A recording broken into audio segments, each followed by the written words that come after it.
Football দুনিয়ার সবচেয়ে কুৎসিত ও অহংকারী খেলোয়াড় যাকে মানুষ মাঠের ভেতরে এক দানব বলে চেনে, তিনি কি আসলেই একজন স্বাভাবিক মানুষ, নাকি ল্যাবরেটরিতে তৈরি করা কোনো দানব? আজ আর্লিং হাল্যান্ডের জীবন কিছু অদ্ভুত ও নোংরা সত্য আপনাদের সামনে আনবো, যা শুনলে আপনার গায়ের পশম দাঁড়িয়ে যাবে। বন্ধুরা, আর্লিং হাল্যান্ড যখন প্রথম ফুটবল মাঠে আসেন, তখন অনেকেই তার অদ্ভুত শারীরিক গঠন ও চেহারা নিয়ে চরম ট্রোল ও সমালোচনা করেছিলেন। কেউ কেউ তাকে ফুটবলের ড্রাকুলা বা রোবট বলে উপহাস করত। মাঠের ভেতর গোল করার পর তার রাগী ভাব ও প্রতিপক্ষকে খাটো করে দেখার কারণে তাকে চরম অহংকারী মনে করা হতো। কিন্তু আপনারা কি জানেন মানুষের এই সমালোচনাকে হাল্যান্ড কিভাবে নিয়েছেন? তিনি নিজেই এক সাক্ষাৎকারে বলেছিলেন, মানুষ আমাকে দানব বললে আমি খুশিই হই, কারণ মাঠে আমি গোল করার জন্যই জন্মেছি। কিন্তু এই দানবীয় শক্তির পেছনে লুকিয়ে আছে এক অদ্ভুত এবং সাধারণ মানুষের কল্পনার বাইরে জীবন।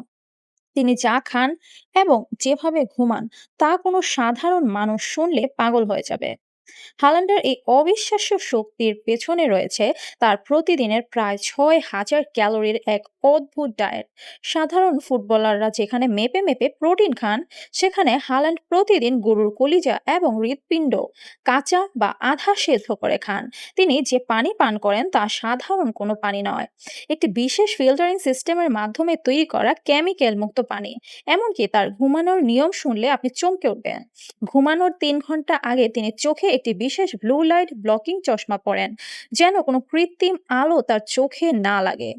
আর রাতে ঘুমানোর সময় তার মুখের ভেতর স্টপ টেক দিয়ে আটকে রাখেন, যেন তিনি নাক দিয়ে নিঃশ্বাস নিতে বাধ্য হন। ভাবা যায় গোল করার জন্য একটা মানুষ নিজের জীবনকে কতটা রোবটের মতো বানিয়ে ফেলেছেন। এবার আসা যাক এই ফুটবল দানবের ব্যক্তিগত জীবনে। হাল্যান্ডকে দেখে অনেকেই ভাবেন তিনি হয়তো সারাদিন ফুটবল নিয়ে থাকেন, নারীদের দিকে তার কোনো নজর নেই। কিন্তু আসল সত্য হলো হাল্যান্ডের জীবনেও রয়েছে এক সুন্দরী প্রেমিকা, যার নাম ইসাবেল। ইসাবেল নিজেও একজন নারী ফুটবলার। নরওয়ের এক ছোট্ট শহরে তাদের পরিচয় এবং দীর্ঘদিনের প্রেম। হাল্যান্ড যখনই ছুটি পান, তখনই ইসাবেলকে নিয়ে প্রাইভেট জেটে উড়াল দেন বিশ্বের বিভিন্ন দ্বীপে। তবে কোটি কোটি ভক্তের মনে প্রশ্ন, হালান্ড কি বিয়ে করেছেন, বা তার কি কোনো সন্তান আছে?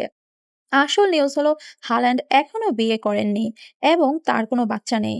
তিনি মিডিয়াকে পরিষ্কার জানিয়েছেন, আপাতত তার পুরো ফোকাস ফুটবলে। পরিবার গড়ার মতো সময় তার এখন নেই। তবে ইসাবেল সবসময় ছায়ার মতো হাল্যান্ডের সাথে থাকেন।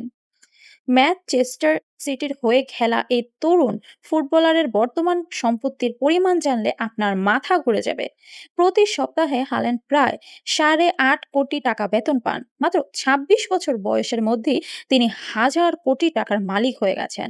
তার এই টাকার গরম দেখা যায় তার বাড়ি ও গাড়ির কালেকশনে। নরওয়ে এবং স্পেনের মার্বেলায় রয়েছে তার রাজপ্রাসাদের মতো বিলাসবহুল ভিলা, যেখানে সুইমিং পুল থেকে শুরু করে অত্যাধুনিক জিমনেসিয়াম রয়েছে। আর তার গাড়ির গ্যারেজ, হাল্যান্ডের গ্যারেজে শোভা পায় পৃথিবীর অন্যতম দামি গাড়ি রোলস রয়েস কুলিনন, যার দাম প্রায় 5 কোটি টাকা। এছাড়া মার্সিডিস, এএমজি এরকম আর সুপার কার তিনি প্রতিদিন চালান। ঠিক মেসি রোনালদোর মতোই রয়েছে তার নিজস্ব একটি বিলাসবহুল প্রাইভেট জেট, যা দিয়ে তিনি গার্লফ্রেন্ডকে নিয়ে ঘুরে বেড়ান। বন্ধুরা, ছোটবেলায় যাকে চেহারার জন্য ট্রোল করা হতো, আজ সেই ছেলেই নিজের অদ্ভুত লাইফস্টাইল আর কঠোর পরিশ্রম দিয়ে ফুটবল দুনিয়ায় কাঁপিয়ে বেড়াচ্ছেন। হাল্যান্ডের এই রোবটের মতো জীবন আর গরুর কলিজা খাওয়ার ডায়েট নিয়ে আপনার কি মতামত? আপনার কি মনে হয় হাল্যান্ড কি ভবিষ্যতে মেসি রোনালদোর রেকর্ড ভাঙতে পারবেন? নিচের কমেন্ট বক্সে অবশ্যই আপনার মতামত জানিয়ে যাবেন। ভিডিওটি ভালো লাগলে লাইক ও শেয়ার করবেন। ধন্যবাদ সবাইকে।